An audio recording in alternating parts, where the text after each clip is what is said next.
Uma alegria estar de volta com vocês aqui, continuando, dando sequência à série Milagres, em que nós temos conversado sobre alguns milagres realizados por Jesus. Não todos eles, os evangelhos nos trazem diversos milagres que Jesus realizou, das mais diversas ordens, de jeitos diferentes, de circunstâncias diferentes, com gente diferente, mas temos lançado os nossos olhos para este assunto nas pregações e também nas devocionais durante a semana. Então, se você nos acompanha, você já tem percebido que os assuntos que a gente aborda aqui aos domingos, eles são sempre expandidos ao longo da semana, diariamente, pelas devocionais que você recebe pelo aplicativo da Ibaviva, mas que você também consegue acessar por site, por Spotify, o seu agregador de podcast aí. E o que nós estamos entendendo por milagres, né? Como é que nós, pessoas já de um mundo científico, um mundo que conhece uma medicina bastante avançada, um mundo que conhece medicamentos, né, de última geração, que tem recursos, que tem inúmeras formas de você lidar com necessidades de curas físicas, de lidar com doenças, de lidar com outras coisas, sejam doenças físicas, emocionais e assim por diante. Como nós entendemos os milagres, né? A gente está lendo um texto na Bíblia de um mundo que não conhecia uma medicina lá tão avançada assim. No tempo do Novo Testamento, por exemplo, no contexto do Império Romano, um escravo geralmente era o médico de uma casa. E este escravo, ele passava por um longo treinamento de 6 meses para se tornar um médico, né? Então você imagina aí, né? A gente está falando que, inclusive, de um contexto onde ser médico é um misto de ser médico, porque consegue manipular algumas ervas, alguns chás, alguns procedimentos assim, mas também tem um quê de curandeiro nessa história, tem um quê de místico nesse contexto todo. A gente está falando de um mundo completamente diferente do nosso, quando nós olhamos para o tempo do Novo Testamento. Eu gosto muito de uma forma que Santo Agostinho explicou o que é um milagre. Na Cidade de Deus, uma das suas grandes obras, ele diz que um milagre, à luz da Bíblia, não é um evento contrário às leis da natureza. Talvez quando você está lendo os evangelhos, você vê o relato de um milagre e você fala, então, peraí, Jesus então quebrou todas as leis da natureza e fez com que algo, né, inimaginável acontecesse. Por exemplo, ele andou sobre as águas. Como é que pode um corpo físico, aquela quantidade de massa, matéria, andar sobre águas? Não é possível, isso não tem lógica. Então as leis da natureza foram quebradas, isso aos nossos olhos. Santo Agostinho diz que não. Um milagre não é quebrar uma lei da natureza. Um milagre diz apenas que algumas coisas aconteceram e que são contrárias àquilo que nós entendemos por leis da natureza. Não é que leis da natureza foram quebradas. O que foi quebrada é a nossa compreensão sobre quais são as leis da natureza, sobre o que são leis da natureza. O milagre desafia a gente a olhar para a realidade de uma forma não em que as leis foram quebradas, mas que aquilo que compreendemos está sendo expandido. É possível enxergar as coisas de uma outra forma. Talvez existem mais leis mais superiores do que todo o nosso mundo observável nos permite enxergar. E é exatamente isso que está acontecendo quando Jesus Cristo opera um milagre. É importante pensar isso quando Jesus Cristo diz, eu quero que as suas pernas sejam restauradas, levanta e anda. Eu quero que você volte a ver, e imediatamente ele volta a ver. Eu quero que você seja purificado da lepra, então imediatamente aquele homem é purificado. Me parece que as leis que regem a natureza ouvem uma voz e obedecem àquela voz. Ouvem a voz porque um dia já ouviram aquela voz, porque aquela é a voz da criação. Lembra do que João fala sobre Jesus? No princípio era o Verbo era Deus, e o Verbo estava com Deus no princípio. E ele diz o que mais? Todas as coisas foram criadas por meio dele, e sem ele, nada do que existe teria sido criado. Quando Jesus fala, a natureza reconhece a voz do Criador. E as células se reorganizam. E o corpo se reorganiza. E a criação se reorganiza. E atende à voz do seu Criador. Um milagre não é uma quebra da lei da natureza. Milagres são apenas eventos contrários sobre aquilo que nós conhecemos com relação à natureza. Um milagre, do ponto de vista bíblico, tem o objetivo sempre de ressaltar a glória de Deus, o poder de Deus, sobretudo, o amor de Deus. Milagres sinalizam a presença maravilhosa de Deus, abrindo os nossos olhos, ampliando os nossos horizontes para uma compreensão maior da realidade a partir da fé. Se enganam e se enganam muito os críticos da fé cristã quando pensam que ter fé em Deus, ter fé nas Escrituras, ter fé em Jesus Cristo é uma limitação do pensamento. É exatamente o oposto. A fé bíblica nos desafia a enxergar a realidade de uma forma mais ampla, mais complexa do que aquilo que a ciência é capaz de enxergar nessa realidade e explicar sobre ela. E entre os grandes milagres que desafiam a nossa compreensão da natureza, que desafiam aquilo que a gente conhece sobre o que é possível e o que não é possível na nossa natureza, sem dúvida nenhuma, a ressurreição é um deles. E outro deles, que geralmente passa batido entre os crentes, é a transfiguração de Jesus. E é justamente sobre a transfiguração que eu gostaria de conversar com vocês nessa manhã. Mateus capítulo 17, do verso 1 até o verso 8. Mateus capítulo 17, do verso 1 até o verso 8. Nós faremos a leitura desses 8 versículos e depois a gente vai por partes, comentando um pouquinho sobre ele. Mateus 17, do verso 1 ao verso 8. A palavra do Senhor diz o seguinte: 6 dias depois, Jesus tomou consigo Pedro, Tiago e João, irmão de Tiago, e os levou, em particular, a um alto monte. Ali ele foi transfigurado diante deles. Sua face brilhou como o sol, e suas roupas se tornaram brancas como a luz. Naquele mesmo momento, apareceram diante deles Moisés e Elias, conversando com Jesus. Então Pedro disse a Jesus: Senhor, é bom estarmos aqui. Se quiseres, farei 3 tendas, uma para ti, uma para Moisés e outra para Elias.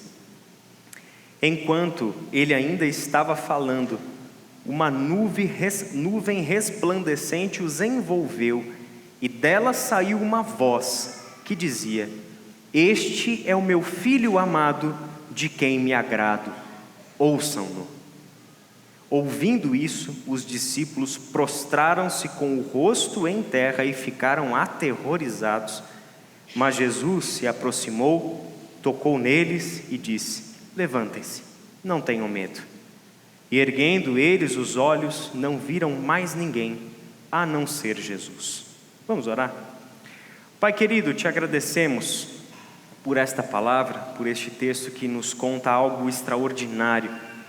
Extraordinário aos olhos daqueles homens que testemunharam isso há 2000 anos atrás, e que permanece sendo extraordinário e talvez ainda desafiador para uma mente como a nossa, formada em um mundo tão racional quanto o nosso.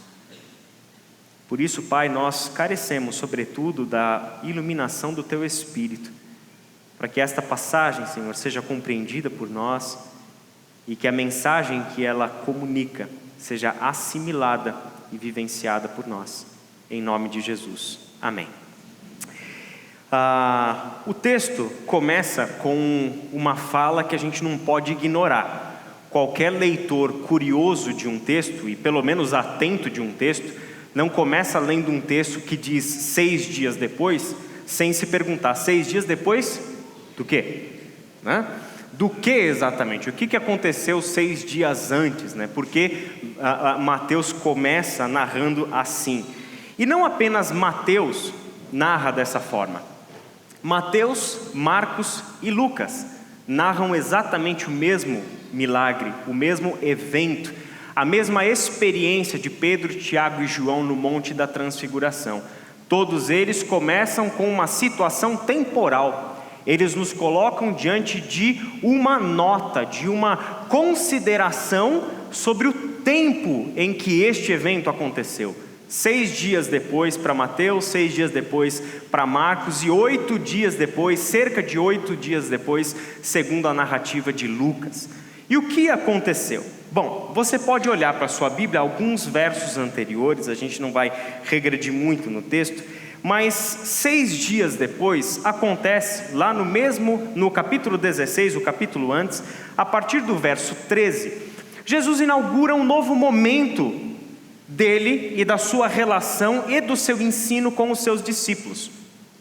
Porque lá no versículo 13 do capítulo 16, Jesus lança uma questão, lança uma pergunta que vai reger todo o restante deste texto.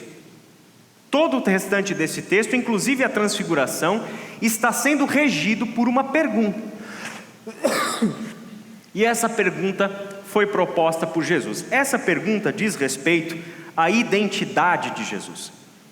O que está por trás do texto da transfiguração? O que está por trás desses 6 dias depois do início da narrativa? É uma pergunta sobre a identidade de Jesus. E o mais interessante, quem levanta a questão acerca da identidade de Jesus não é o povo e nem os discípulos, mas é o próprio Jesus. Na narrativa dos evangelhos, é Jesus quem está instigando os seus discípulos. É Jesus em pessoa e estrategicamente que provoca os seus discípulos a se perguntarem sobre quem Ele é.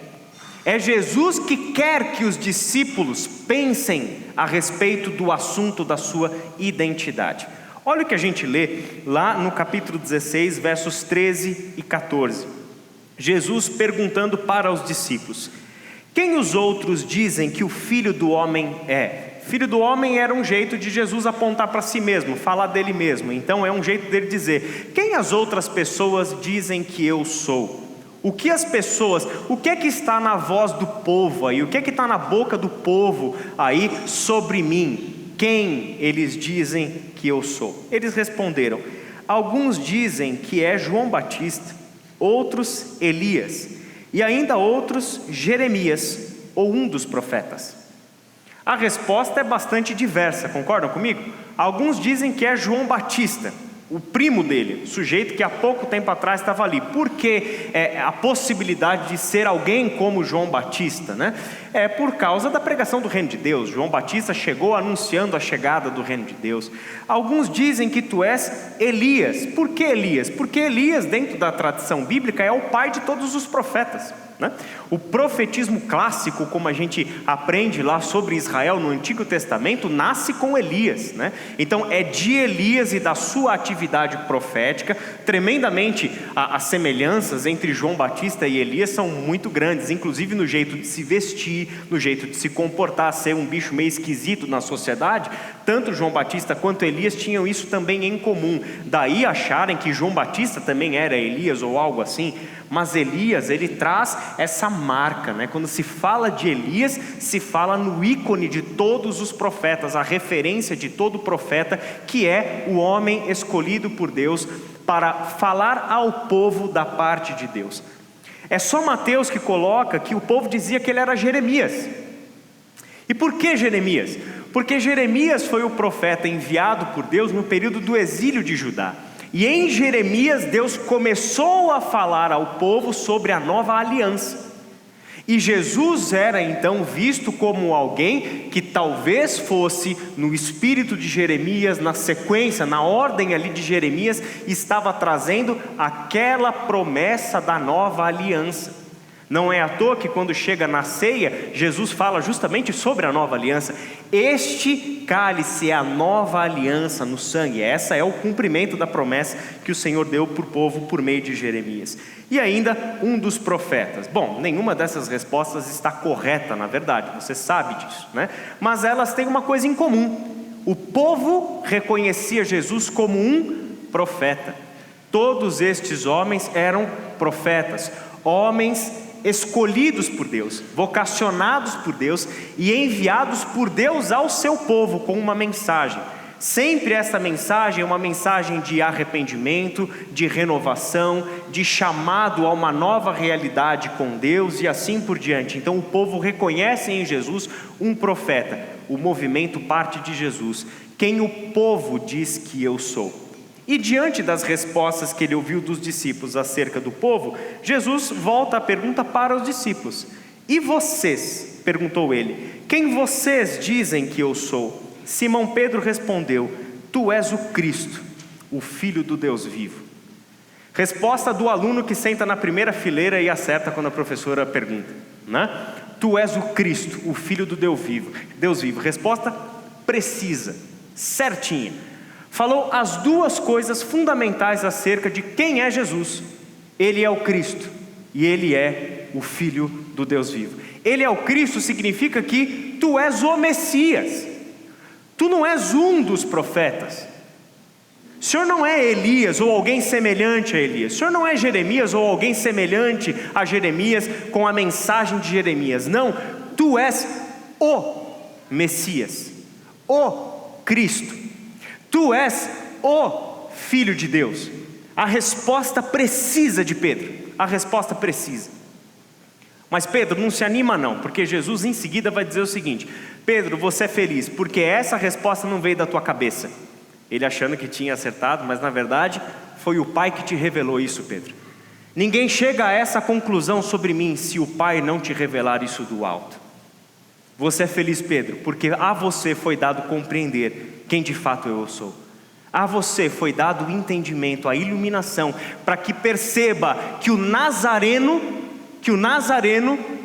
é o Messias e é o Filho de Deus. Toda a questão, portanto, vai por este caminho de Jesus perguntar aos seus discípulos, e essa é uma dúvida que não é Jesus que tem sobre a sua identidade, mas é uma dúvida que Jesus quer que os seus discípulos questionem a respeito dele próprio. Bom, a resposta está dada: Cristo e Filho de Deus.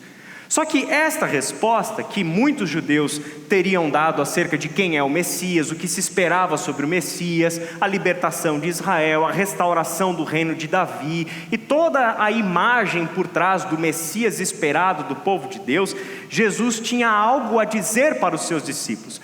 Ajustes com relação a essa identidade messiânica que os discípulos estavam reconhecendo agora em Jesus a partir deste momento. Agora nós estamos falando às claras, agora nós colocamos todas as cartas na mesa, agora acabou aquele mistério entre nós e está dito quem é Jesus, o Cristo e o Filho de Deus. Jesus não nega essa identidade, Jesus não nega estes títulos, mas em seguida ele precisa passar a ensinar aos seus discípulos qual é o caminho a ser trilhado por este Messias.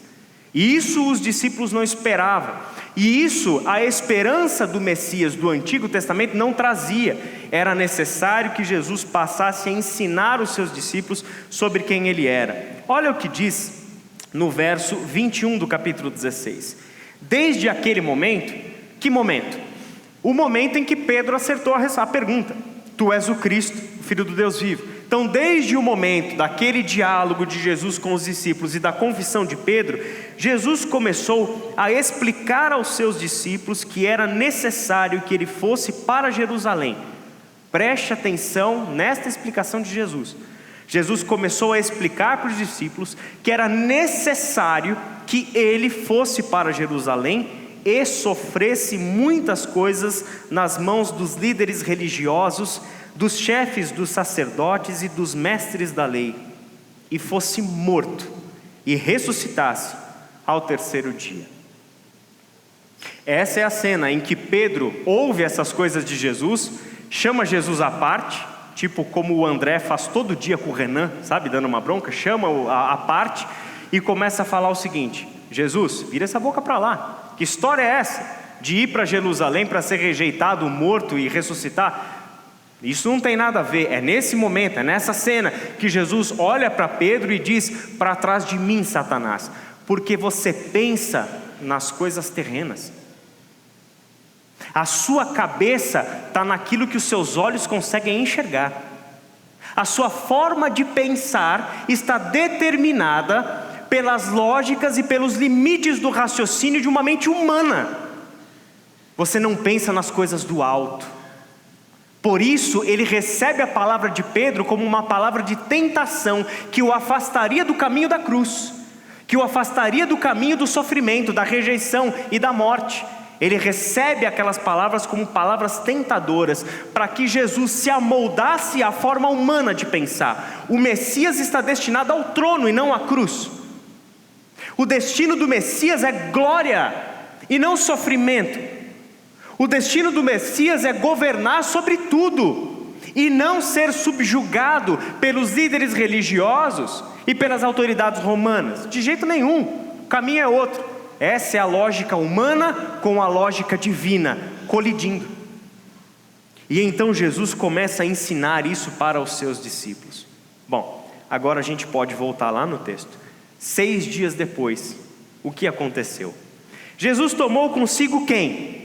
O próprio Pedro, e levou mais 2, Tiago e João, irmão de Tiago, os 2 filhos de Zebedeu, e os levou em particular a um alto monte. Jesus fez algo inusitado. Ele preparou os seus discípulos, preparou o cenário, esperou o tempo certo e levou os seus discípulos consigo em particular.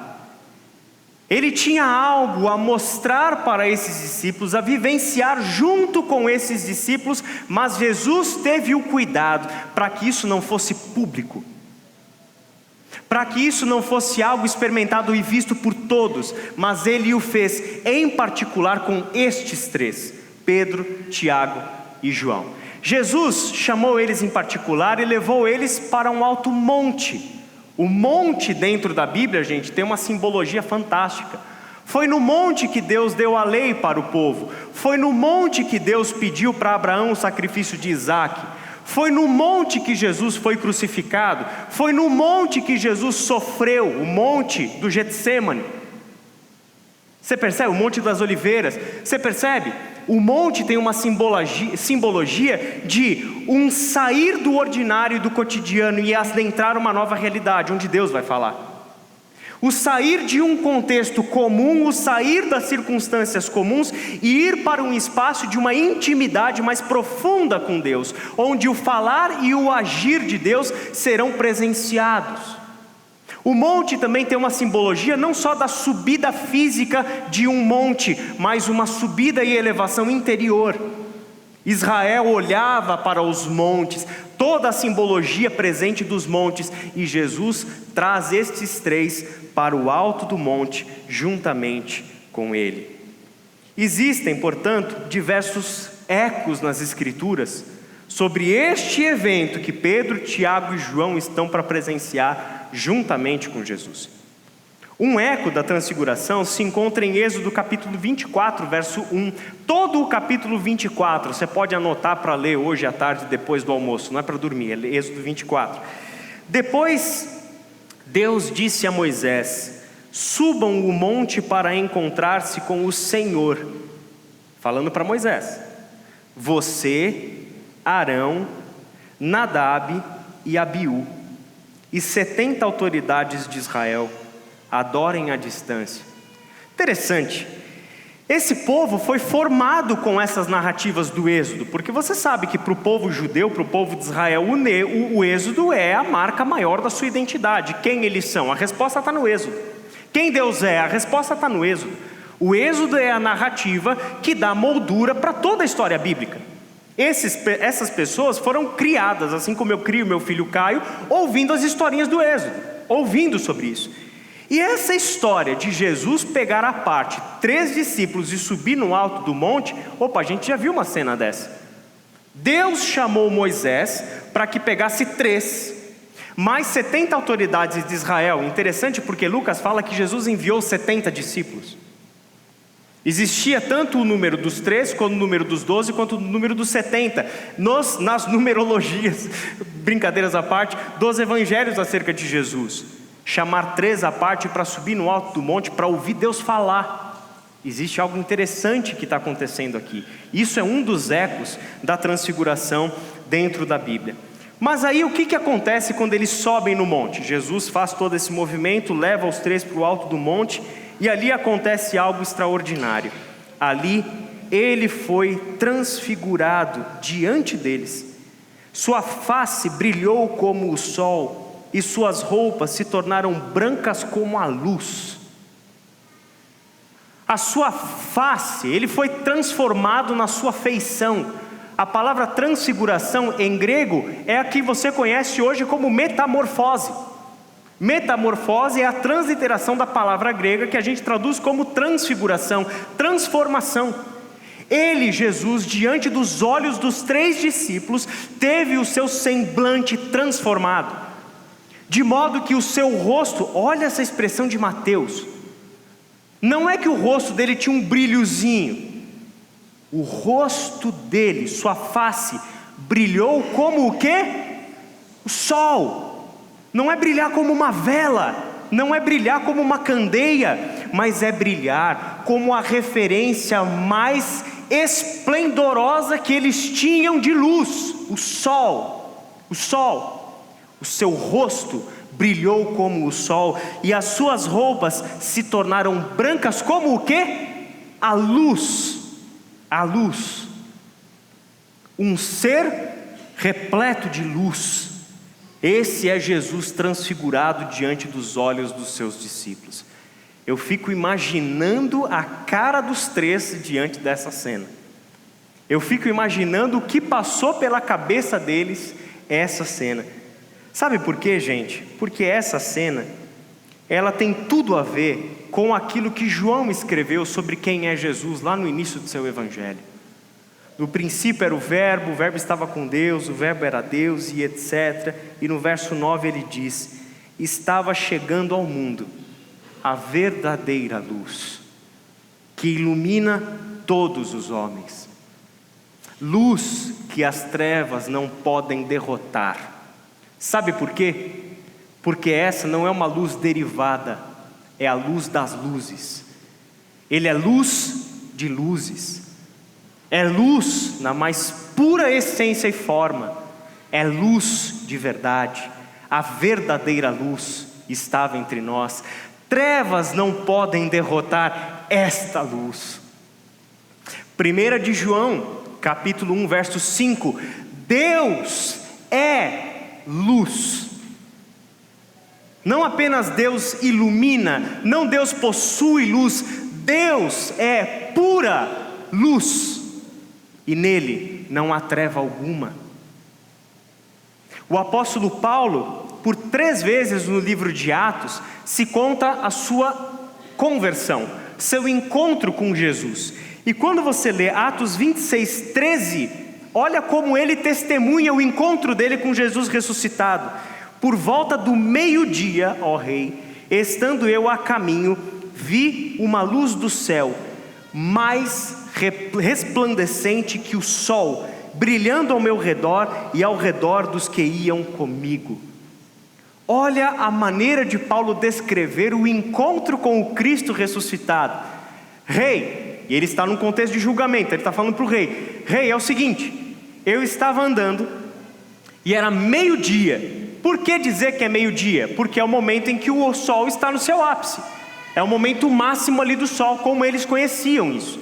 Então é ali em que o sol está brilhando em todo o seu fulgor, e eu vi uma luz mais resplandecente que a luz do sol. Eu vi uma luz que ofuscou a luz do sol. E quando eu vi essa luz, aí eu caí. Aí tem tudo aquilo que a gente sabe que aconteceu com Paulo nesse processo de conversão. Imagina este momento no meio do ministério de Jesus. Isso aqui é Paulo falando do Cristo ressuscitado. Se você for para o Apocalipse, e a gente não tem tempo de fazer isso agora, mas se você for para o Apocalipse, vai ser cenas descritivas sobre Jesus muito semelhantes. Os olhos do Cristo que brilham como chamas de fogo, seus pés e peitos que emanam uma luz como do bronze ardente. São imagens, semelhanças, mas todas elas do Cristo ressurreto. E o que Pedro, Tiago e João estão vendo no Monte da Transfiguração? Tanto uma antecipação da glória de Cristo Jesus, mas como também um descortinar da eternidade, para que eles vissem quem de fato estava diante deles. Quem é este, cuja face brilha como o sol? Quem é este? Agora imagina que você é Pedro, Tiago ou João e você está lá vendo isso. Você já tem o suficiente para não dormir nunca mais, né? Só que a cena pode ficar um pouquinho mais apoteótica do que isso. Olha o que diz: naquele mesmo momento apareceram diante deles Moisés e Elias conversando com Jesus. Moisés e Elias apareceram diante deles conversando com Jesus transfigurado. Você imagina você lá, você sabe que Moisés já estava morto há muito tempo e Elias já estava morto há muito tempo, já tinha passado, séculos e séculos de história já tinham se passado sobre tudo isso. De repente está lá diante deles Moisés e Elias. Eu não faço a mínima ideia como é que os dois reconheceram que era Moisés e Elias que estavam lá, porque não tem fotografia, né, naquele tempo. Então queria saber como que reconheceram, mas enfim, estava lá diante deles Moisés e Elias e de repente aquela cena, cai o queixo. O que a gente está vendo? O que é que está acontecendo aqui? O que é isso que está acontecendo no alto desse monte? Como assim? Moisés e Elias aqui batendo um papo com Jesus no alto do monte. Imagina a cena. Imagina que você está lá na cena. Qual seria a sua reação? O que você faria? O que você não faria? O que você diria? Ali estavam os três pasmos diante daquilo. Mas é interessante, porque você pode perguntar para esse texto, curiosidade de leitor, né?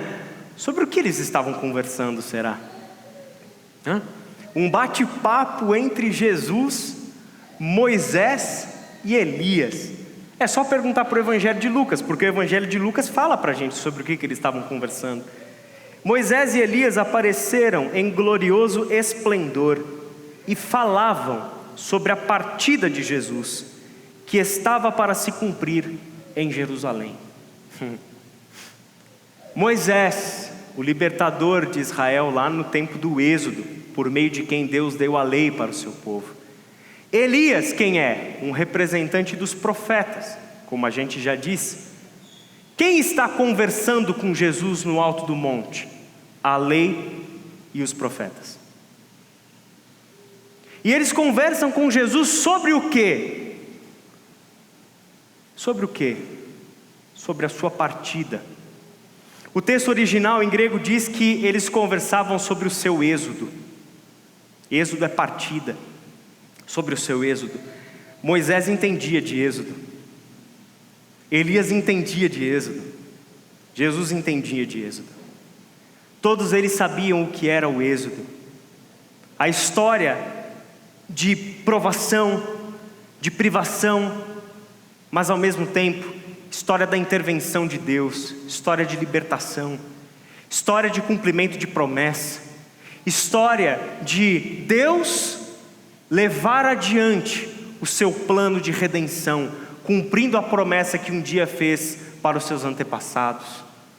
O êxodo estava ali, e a conversa era o êxodo, mas não de Israel lá do passado, mas o êxodo de Jesus, a saída de Jesus, que aconteceria onde? Em Jerusalém, estava para se cumprir em Jerusalém.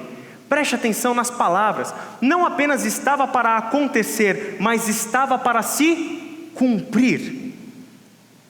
Ali naquele momento de eternidade, naquele momento em que parece que o tempo foi suspendido, Pedro, Tiago e João estão diante da eternidade e estão vendo 3 pessoas de períodos históricos completamente diferentes, reunidas no mesmo lugar e falando do mesmo assunto. E que assunto é esse? O plano de Deus se cumpriu.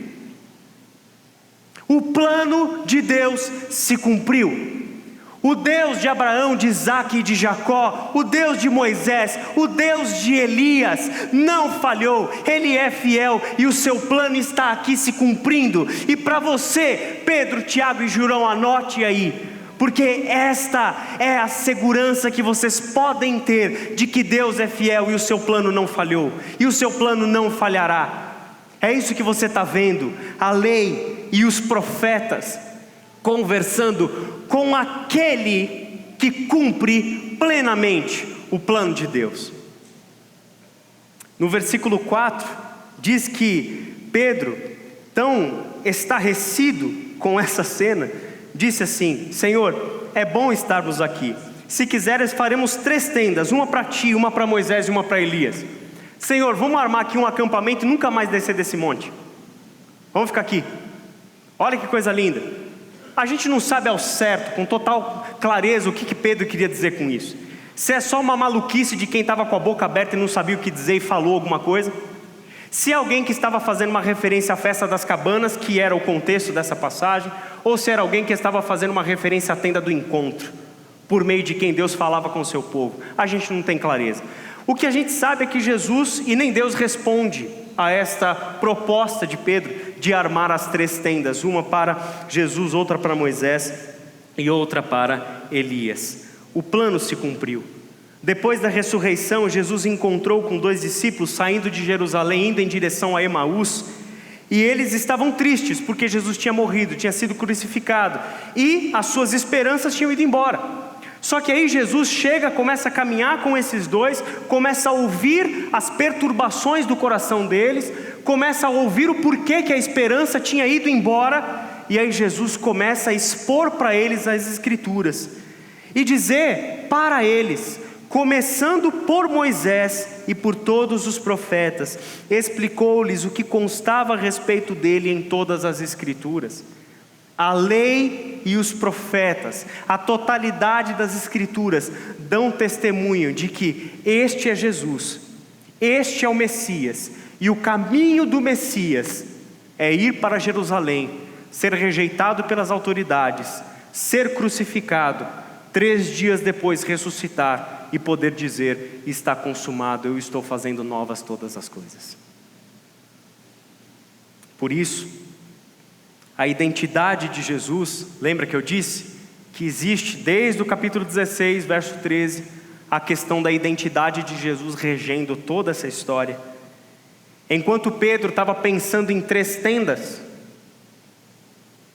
uma nuvem resplandecente os envolveu, e dela saiu uma voz que dizia: este é o meu filho amado, de quem me agrado.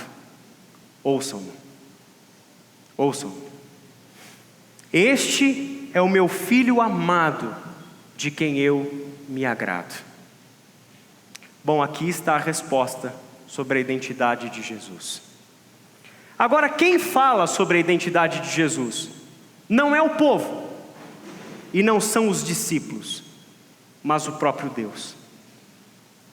Quem é que confirma a identidade deste homem misterioso que viveu há 2000 anos atrás, chamado Jesus?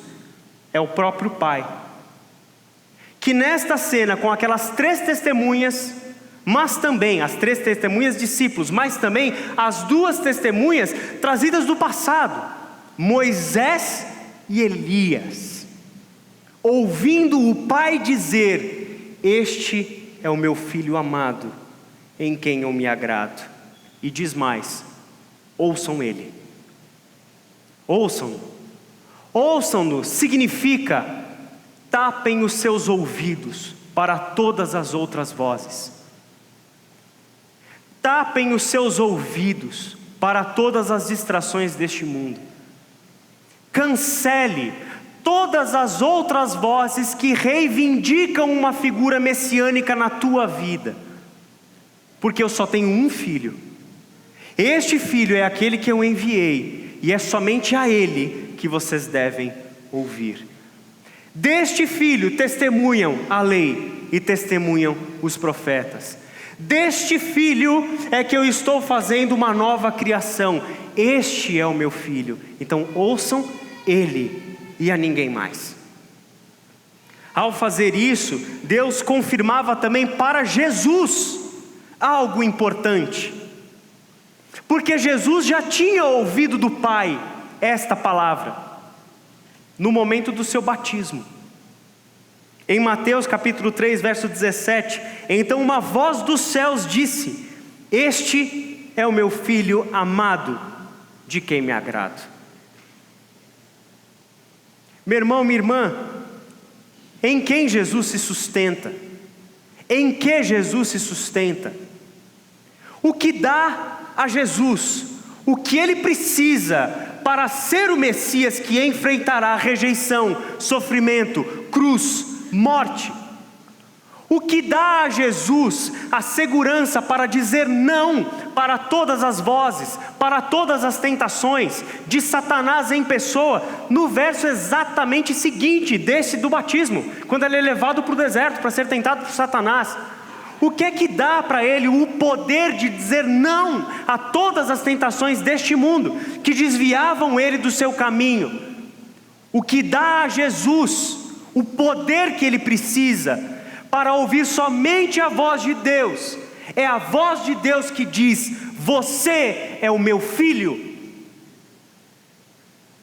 Você é o meu filho. E isso é tudo o que ele precisa. Você é o meu filho amado. E isso é tudo o que Jesus precisa. É interessante que nestes momentos decisivos do ministério de Jesus, momentos em que parece que aquela separação dos céus e da terra rompeu, e Jesus está vivendo algo novo, a voz do céu aparece.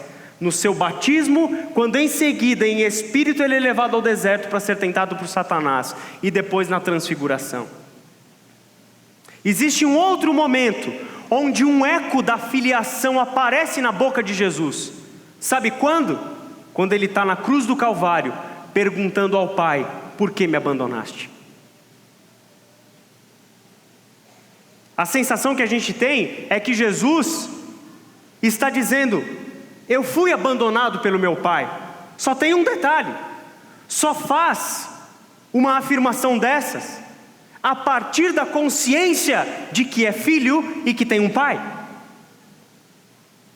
A realidade está lá, a filiação. Ele é o filho amado, de quem o Pai se agrada. Por isso, é a ele que você deve ouvir. O texto encerra dizendo o seguinte: ouvindo isso, os discípulos prostraram-se com o rosto em terra e ficaram aterrorizados. Mas Jesus se aproximou, tocou neles e disse: levantem-se, não tenham medo. E erguendo eles os olhos, não viram mais ninguém a não ser Jesus. Afinal, daquele momento em diante, realmente não era preciso ver mais ninguém além de Jesus. E é exatamente o que eles veem. Um outro eco disso, Êxodo 34, versos 29 e 30. Ao descer do monte Sinai com as 2 tábuas da aliança nas mãos, Moisés não sabia que o seu rosto resplandecia por ter conversado com o Senhor. Quando Arão e todos os israelitas viram Moisés com o rosto resplandecente, tiveram medo de aproximar-se dele. Parece uma cópia, um reviver dessa história, só tem uma grande diferença. Agora nós estamos falando da nova aliança. E agora nós estamos falando não de alguém que o rosto brilhou porque conversou com Deus, mas Jesus transfigurado é a própria fonte de luz e a própria presença do Deus que é luz e ilumina todas as coisas ali diante deles. Por isso, meu irmão, minha irmã, esse texto nos leva a uma importante consideração. E a gente pode partir para ela daquilo que muitos anos depois dessa experiência, o próprio apóstolo Pedro, ao escrever a sua última carta, segunda carta de Pedro, ao deixar as suas últimas palavras de orientação para as suas comunidades, ele escreveu assim: de fato, não seguimos fábulas engenhosamente inventadas quando falamos a vocês a respeito do poder e da vinda de nosso Senhor Jesus Cristo. Ao contrário, nós fomos testemunhas oculares de sua majestade. Ele recebeu honra e glória da parte de Deus Pai, quando da suprema glória lhe foi dirigida a voz que disse: este é o meu Filho amado, de quem me agrado.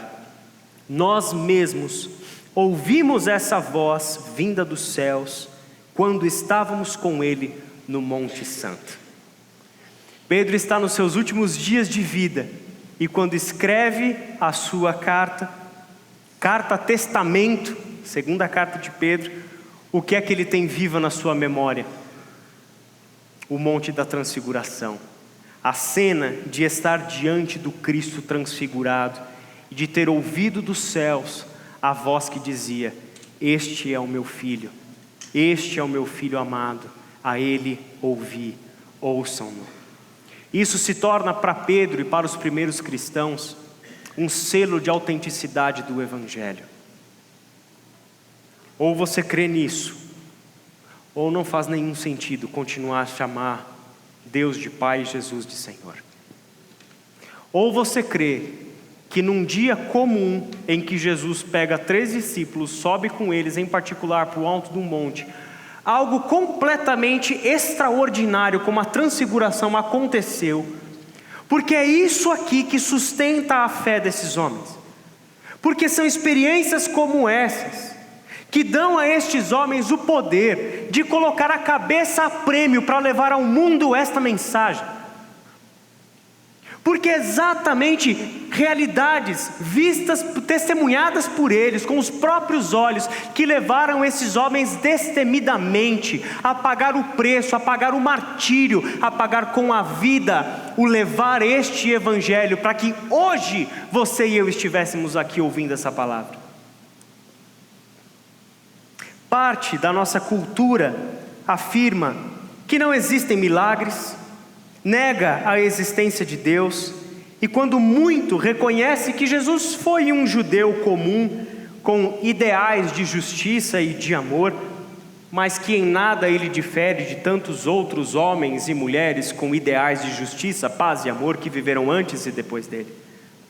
Outra parte da cultura vigente embarca na onda da religião evangélica, reconhece os ensinos de Jesus como ensinos de paz e de amor, afirma que ele foi um grande mestre e um grande sábio, talvez um filósofo, talvez um líder de um movimento bonito na sua origem, mas ao mesmo tempo é indiferente quando há tudo o mais o que a Bíblia diz. E por fim, a própria cultura evangélica tende a ler a Bíblia, a acreditar em Deus, ao mesmo tempo continua a pensar com as categorias semelhantes àquelas das pessoas sobre quem lemos nos Evangelhos e em Atos. Cada um via Jesus conforme as suas próprias expectativas. Um líder político revolucionário, um curandeiro, uma aposta de enriquecimento e de poder, já que ele tinha tanto poder para realizar milagre. Talvez um Messias nacionalista que restaurasse a nossa sorte enquanto nação. O que essas 3 vertentes culturais têm em comum? A contrária ao Evangelho, a simpatizante do Evangelho e a própria evangélica. Elas têm em comum a completa ignorância do ensino bíblico acerca de Jesus como o Cristo, o Messias, cuja identidade não é definida por nós, cuja identidade não é definida a partir das nossas expectativas sobre quem Ele é, ou quem Ele deve ser, ou o que Ele deve fazer na minha vida. A completa ignorância de quem diz que Jesus para mim é tal coisa, e acha que cabe a cada um de nós inventar um Cristo à nossa imagem, conforme a nossa semelhança. Quem é Jesus?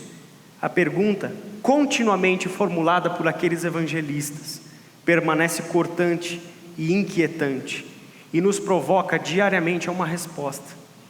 Em princípio, uma resposta que está buscando na Bíblia explicações para essa pergunta.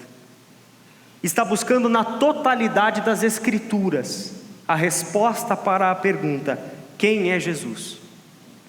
E em seguida, se torna uma resposta de vida, se torna uma resposta de entrega, se torna uma resposta prática de renúncia de si mesmo, de renúncia do seu próprio ego, de renúncia das suas próprias inclinações e vontades, de renúncia dos seus próprios caminhos, para que na nossa vida permaneça somente aquele a quem nós temos ouvido, e aqueles a quem os nossos olhos agora contemplam na sua totalidade, o Cristo e o Filho de Deus.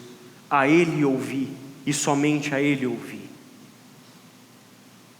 Meu irmão e minha irmã, talvez falte para nós, e talvez permaneça conosco, a partir dessa reflexão, uma necessidade de uma resposta existencial à pergunta: quem é Jesus? A nossa oração é que se interrompa imediatamente todas as vozes da cultura e todas as vozes das nossas próprias idealizações que tentam responder à pergunta sobre a identidade de Jesus, para que a gente busque a resposta fiel e verdadeira, única e exclusivamente na santa palavra de Deus, naquilo que este Pai tem a dizer sobre quem é o seu Filho. E ouvindo essa voz, algo importante acontece com a gente.